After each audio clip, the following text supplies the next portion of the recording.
Les plantes germent et les humains naissent.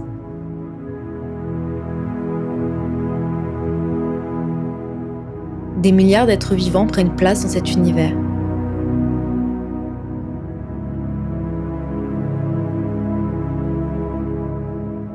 Puis les pousses deviennent arbres.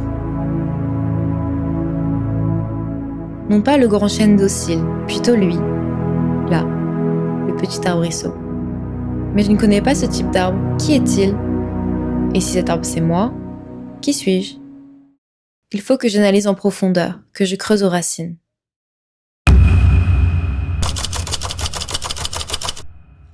Les racines, d'où l'on vient.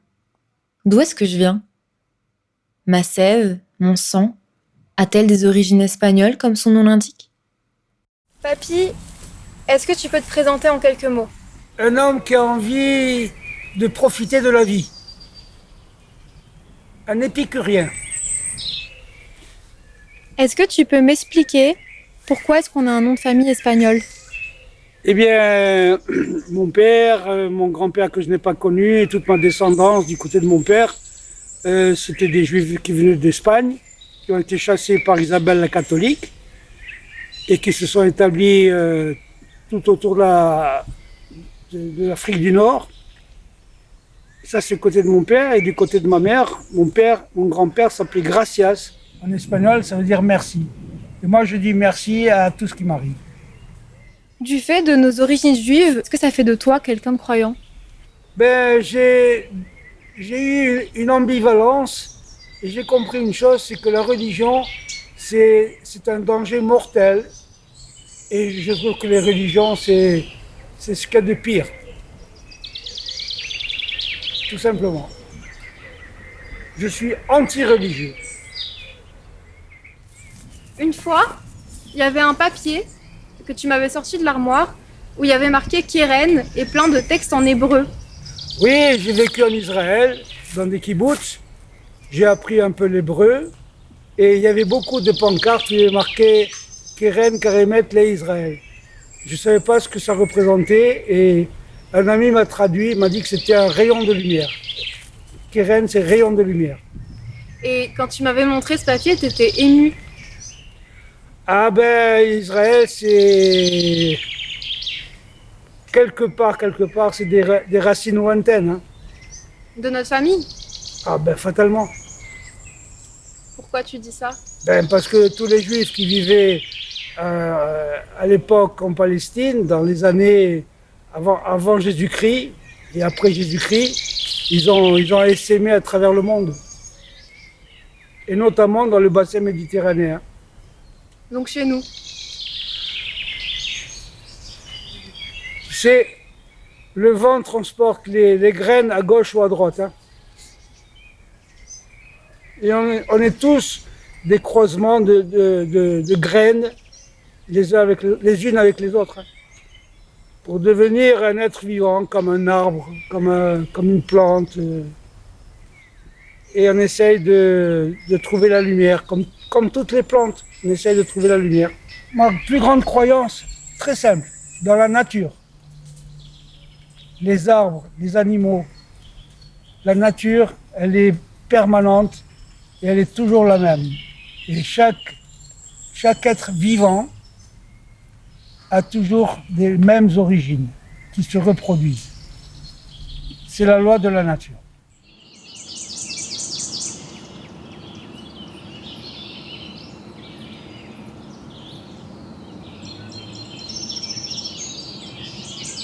J'ai besoin de savoir d'où il vient pour transmettre sa mémoire. Et la mienne au passage. Car maintenir la mémoire d'une personne, c'est pour moi la maintenir en vie parmi nous. Mais vivre dans le passé est une antithèse. On ne peut exister dans l'ombre des autres arbres. Certes, ils nous ressemblent, on sait d'où ils viennent, d'où nous pouvons venir. Mais où allons-nous donc maintenant ?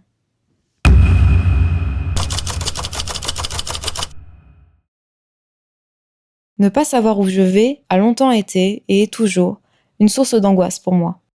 Tellement forte que j'ai déjà ressenti préférer la mort, irréversible et constante, en regard de la vie et de ses perpétuelles incertitudes. car j'ai besoin de donner un sens à ma vie, j'ai besoin de laisser ma trace dans ce monde. D'ailleurs, pourquoi l'être humain se sent-il obligé de donner un sens à sa vie au lieu d'exister tout simplement sans but et préoccupation ? Pour répondre à cette question, j'ai décidé de revenir près des arbres de mon ancien lycée, retrouver Karine Otavi-Compana, mon ancienne professeure de philosophie.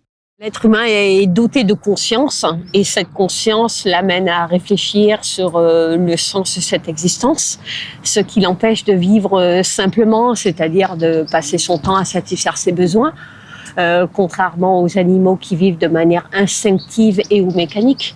L'être humain se pose peut-être beaucoup trop de questions, ce qui l'amène à ressentir avec acuité cette vie et ne pas se laisser aller.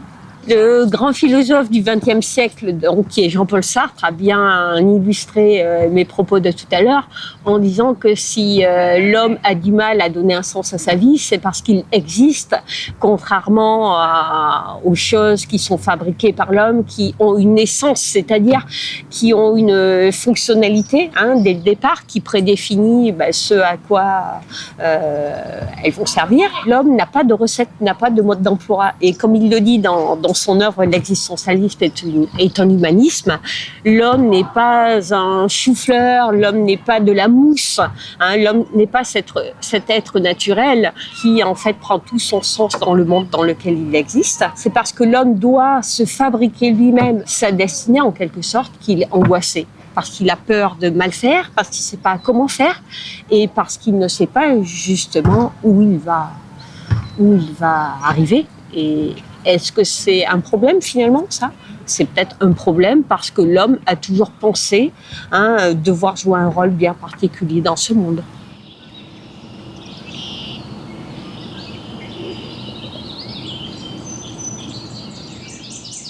Alors si on réfléchit bien, cette peur de la mort, ou je dirais plus précisément cette angoisse de la mort, puisque quand on parle de peur, on sait de quoi on a peur. Quand on parle d'angoisse, on est face au néant de l'existence. Et ce qui peut paraître ridicule, c'est que l'homme ne connaît pas la mort. C'est-à-dire qu'il ne fait qu'imaginer ce qu'il pourrait vivre lui-même à partir des différentes morts qu'il a pu côtoyer autour de lui. Mais savoir ce qu'il ressentira le jour de sa mort, il ne le sait pas. Et c'est justement peut-être parce que l'homme imagine les souffrances qu'il va subir, qu'il angoisse de cette mort, d'autant plus qu'il se laisse guider par son imagination qui va amplifier justement cette peur de la détérioration physique, cette peur du vieillissement, cette peur de l'évolution inéluctable de toute chose. C'est d'ailleurs justement cette angoisse face à la mort qui fait que l'homme déshumanise sa propre vie puisqu'il ne vit plus.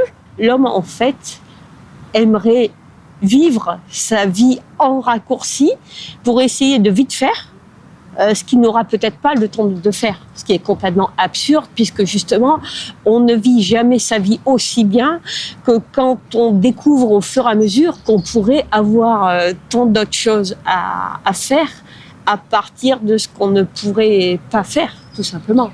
C'est-à-dire que la vie n'est qu'évolution et la vie humaine ne peut pas être la vie d'un objet qui est fabriqué, qui a une fonction bien précise, bien particulière. Mais si cette angoisse de la mort n'existait pas, l'art, la philosophie et la religion non plus. Car l'arbre, inquiet de son devenir, vise alors le soleil pour ne plus craindre l'ombre, l'inconnu de la forêt.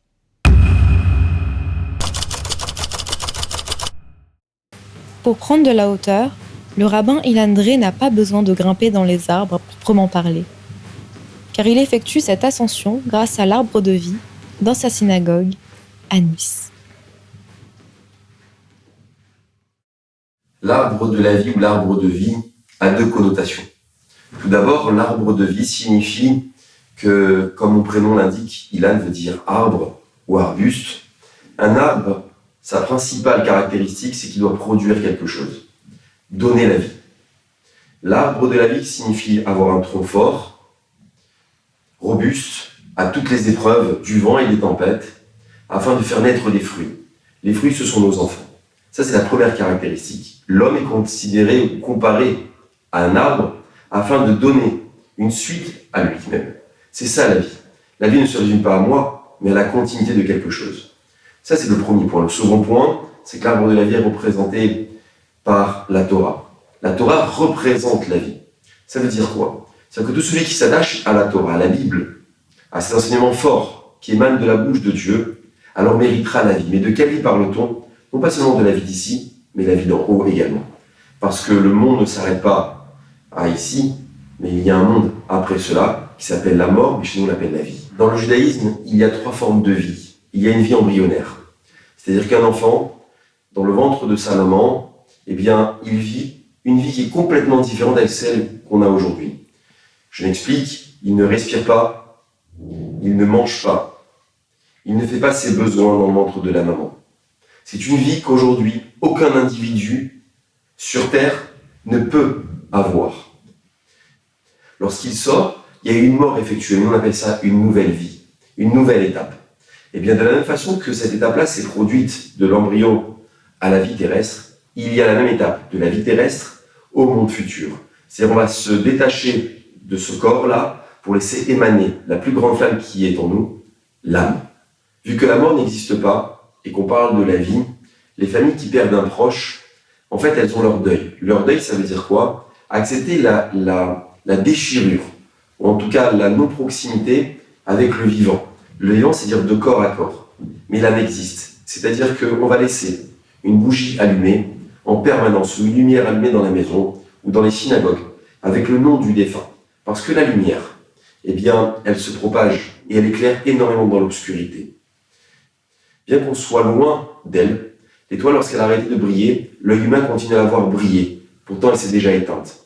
Eh bien, chez nous, on la compare à cette lumière, justement, parce que l'âme, elle continuera tout le temps à briller. Et ça, c'est un sentiment que les personnes qui ont perdu un proche arrivent à comprendre. C'est-à-dire que finalement, il n'y a que le corps qui a été détaché, mais l'âme continue à briller et elle existe encore. Ça, c'est le premier point. Le second point, c'est que on aspire que quand le Messie va venir, et ce qu'on appelle la fin des temps, la fin des temps, c'est pas l'arrêt du monde, c'est lorsque le Messie va venir, eh bien, va faire revivre les morts. Revivre les morts, ça veut dire que l'âme qui s'est détachée de ce corps-là va revenir dans ce corps-là. Donc les personnes qui ont perdu un proche parent ont l'espoir de se retrouver un jour avec nos proches, eh bien vivants et non plus dans le monde futur.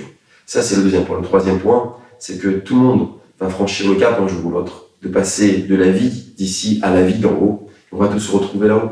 Donc il n'y a pas plus grand espoir que cela. Alors effectivement, il y a un moment de transition où il y a cette incapacité à se voir, mais plus tard, on va se revoir. Par rapport au fait que les morts vont redevenir vivants, Oui. Est-ce que c'est pour ça que l'incinération est interdite? Exactement. L'incinération est interdite justement parce qu'on revient dans le corps, et d'ailleurs chez nous le corps n'est pas visible parce que Dieu a créé de nombreux visages qui ne se ressemblent pas du tout, pourtant ce sont les mêmes parents et les mêmes géniteurs de la vie. Cela nous montre qu'en fait le visage appartient à Dieu, mais le corps également. Il nous l'a confié, il nous l'a donné, avec ses capacités et ses défauts.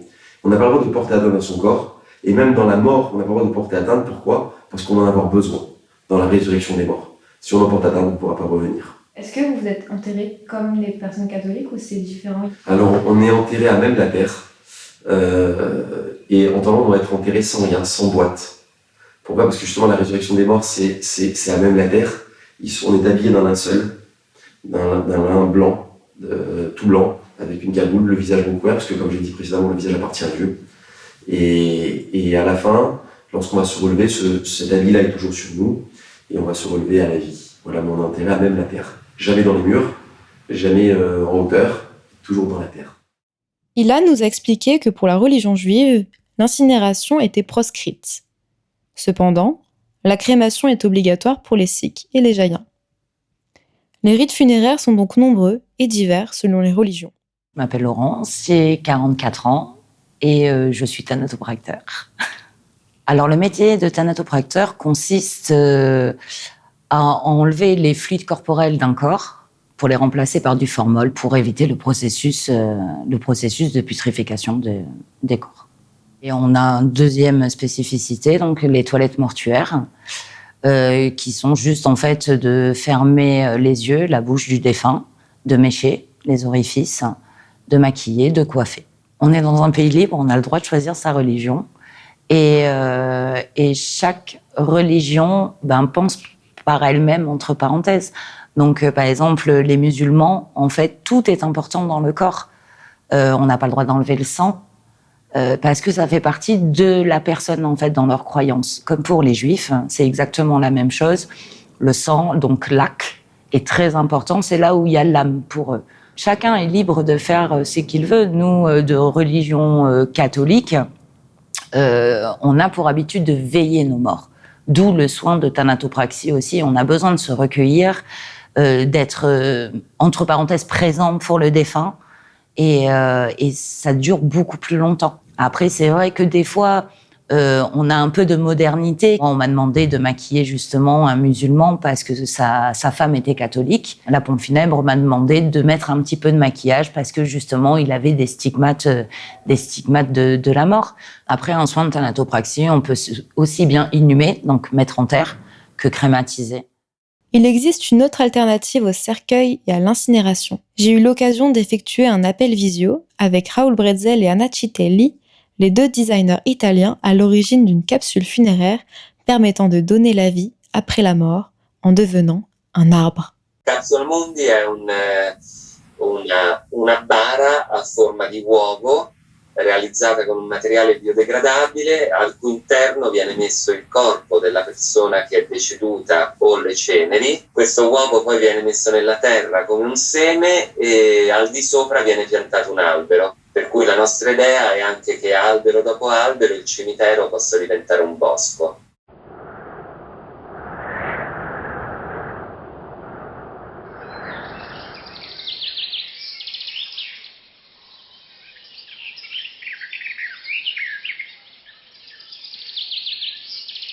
Abbiamo pensato che la morte era un tema assolutamente dimenticato, a cui nessun designer aveva mai dedicato tempo, perché se tu ci pensi, la bara, la forma della bara è sempre stata quella nei secoli, sempre uguale, e anche tutto ciò che c'è intorno a questo rito è rimasto pressoché uguale, nel senso gli oggetti, i segni, la croce, l'angelo, è tutto rimasto uguale perché nessuno ha mai avuto il coraggio, diciamo, il pensiero di cambiare questa estetica. And we also wanted to dedicate our design to something that was more inner in the society. La morte appartiene, anzi è indispensabile per la vita, nel senso che è un ciclo di trasformazioni necessario. We choose the shape of an egg because it is a symbol of rebirth. There is a process of mineralization, and then the mineral world is linked with the vegetal world, that is linked with the animal world, that is so linked with life. Il nostro pensiero è che se il cimitero è un ambiente con delle mura, con delle pietre, con delle costruzioni edilizie, non è una continuazione di un ciclo naturale, ma lo blocca. Invece un bosco è proprio ciò che è in continuazione con questo concetto della trasformazione della materia organica. E poi pensiamo che un bosco di memoria è molto più rispettato dalle persone, proprio perché custodisce la memoria. E poi c'è anche un po' il discorso che nelle nostre culture occidentali la morte è un tabù. È un tabù, è qualche cosa non si può parlare ed è diventata qualche cosa di cui non si può parlare anche perché è legata a degli elementi molto molto tristi e brutti, cioè andare in un cimitero spesso è andare in un luogo veramente brutto e invece abbiamo capito che dando una prospettiva diversa sulla morte, come quella che offre Capsula Mundi, la morte torna a far parte di un argomento di cui si può parlare e si scioglie in qualche modo questo tabù. C'est donc bien grâce au design, à l'art, que le tabou de la mort se dissipe peu à peu dans nos sociétés occidentales. Nous, notre rôle, c'est vraiment de travailler sur le corps du défunt pour apaiser l'image que les familles vont avoir du défunt. Notre seul rôle, c'est ça. C'est de rendre vraiment le corps le plus beau, le plus serein. On va essayer vraiment de mettre cet apaisement sur ce visage et qu'il n'y ait plus de souffrance. En fait, ce qu'on essaye, on dit toujours d'un cadavre d'en faire un dormant. Donc c'est vraiment très important, oui, d'être très minutieux, d'être perfectionniste pour ce travail. Notre but ultime, c'est que quand la famille voit son défunt, dise il est apaisé. Et là, on a tout gagné. Le travail minutieux de Laurence permet de maintenir une forme de vie chez le défunt, situé à mi-chemin entre la vie et la mort, le passé et le présent. À travers sa pratique délicate et son savoir-faire, elle permet de créer une faille dans l'espace-temps.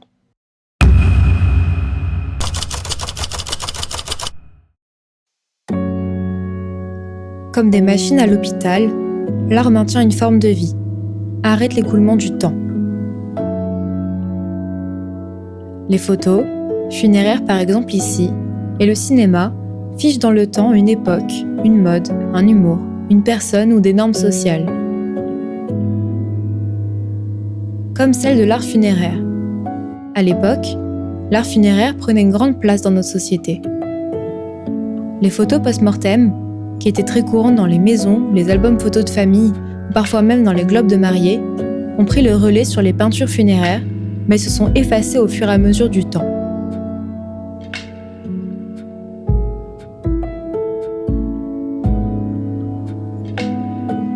Comme pour le travail du cheveu.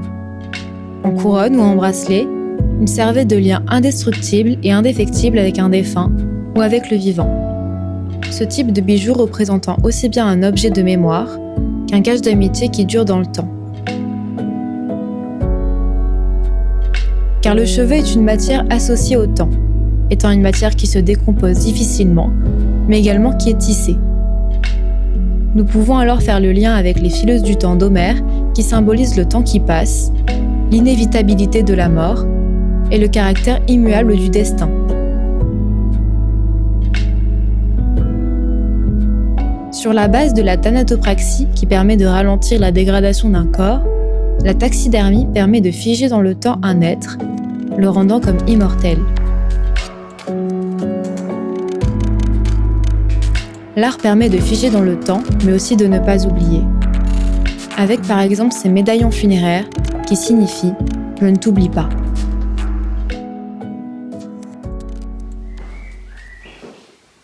Un peu comme pour mon arrière-grand-père, Georges Amar, qui était peintre en lettres à Oran, en Algérie, avant la guerre.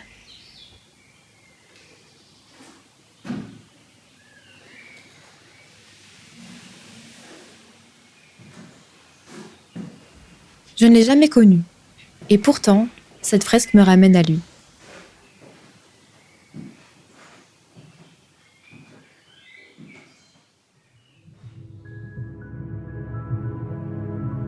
Il a su réaliser ce que je désire. Il a laissé sa trace dans la famille, et son art continue de prospérer à travers les générations. Je pense qu'une part de moi espère survivre par l'art. Que l'existence de mon art dépasse ma propre existence et témoigne de moi au-delà.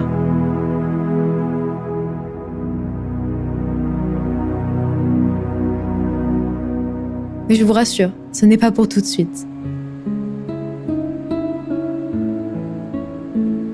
La peur du temps qui passe, de l'oubli de soi et des autres, de la mort, rend-elle artiste ? Est-ce pour cela que je souhaite devenir réalisatrice ? Pour être en quelque sorte immortelle ?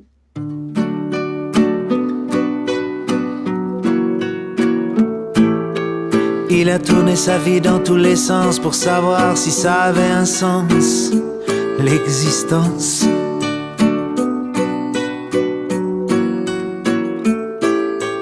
Il a demandé leur avis à des tas de gens ravis de donner leur avis sur la vie.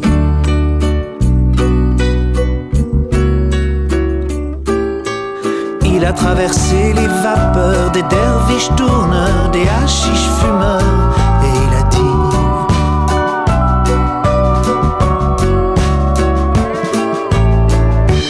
la vie ne vaut rien, rien, la vie ne vaut rien.